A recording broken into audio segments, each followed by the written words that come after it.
Hello everyone, আসসালামু আলাইকুম। তো আজকে আমরা যে বিষয়টা নিয়ে আলোচনা করতে যাচ্ছি, বিশেষ করে এই ডায়াগ্রামগুলো বা এগুলা শুনতে আমার কত আজকে জানে। স্পেয়ার তো দেখা গেছে আপনার তিনটি যদি চেম্বার যদি তিনজন একটা থাকে, তো মাঝে মধ্যে দেখা গেছে অনেক বিভিন্ন প্রয়োজনে কাউকে রাখতে হয়। তো রিসেপশনের মধ্যে এই যে আমাদের রিসেপশনের মধ্যে থাকে আর কি, লাইট গুলো থাকে। তো এখান থেকে যদি এক নম্বর রুম থেকে সুইচ দেয় তাহলে ওই রুমে শো করে আর কি, কোন রুম থেকে ঢাকা হয়েছে আর কি।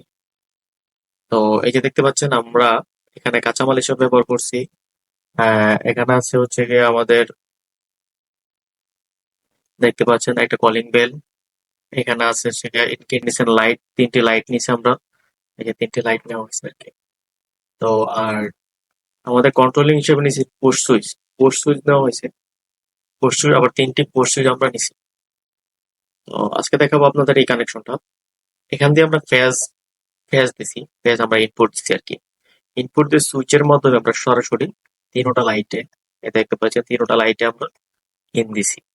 ইন দেওয়ার পরে, তো ইন দেওয়ার পরে যেহেতু আমরা এটা সিরিজে কানেকশন, তাহলে প্রত্যেকটা লাইট থেকে আমরা ফেজ নিছি, ফেজ আউটটা নিছি আর কি। নিয়ে নিয়ে এখান দিয়ে আবার নিয়ে আসছি আমরা এই, এখান দিয়ে নিয়ে আমরা সরাসরি কলিং বেলে ইনপুট দিয়েছি আর কি। ইনপুট দিয়ে আর এখান দিয়ে আমরা নিউট্রালটা আউট করছি।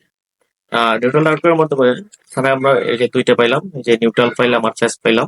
এখানে যদি আমরা কারেন্ট কানেকশন দেই, তো এখানে আমরা যদি সুইচ দিই তাহলে যে প্রথম রুম থেকে যদি আমি সুইচটা দিই, তাহলে ওইখানে গিয়ে প্রথম যে রুমের যে লাইটটা, ওই লাইটটা এখানে শো করবে আর কি।